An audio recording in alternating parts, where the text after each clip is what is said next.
Al құрметті құдағайлар, құдағышалар. Ал, бата беріңіздер енді, дәм сіздердікі, дастархан сіздердікі. Әңгімеңізді айтыңыздар, құдағай, үлкен құдағай. Бата беріңіз. Тыңдайық.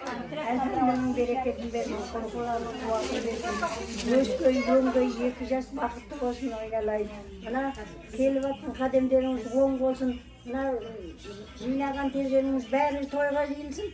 2 жас бақытты болсын. Ал, жеңеше, өзіңіз айтып бермейсіз бе, балаңызға бата бермейсіз бе? Құдайым жарылғасын, оңдасын, жамандық болмасын, берекет берсін. Берсін, қырсығасын, қыдырдасын, бәлегесін, дұға жетсін. Отбасыларыңды аман етсін. Осы дұғаны, батаны Алла Тағала қабыл етсін. Елдерің сау, бастарың аман болсын, бала-шағаларың қызығын көрін. Бәріне де денсаулық, елдің тыныштығын тілеймін. Елім халқың аман болсын. Ал, той-той қыласын. Құдалығымыз 1000 жылдық болсын.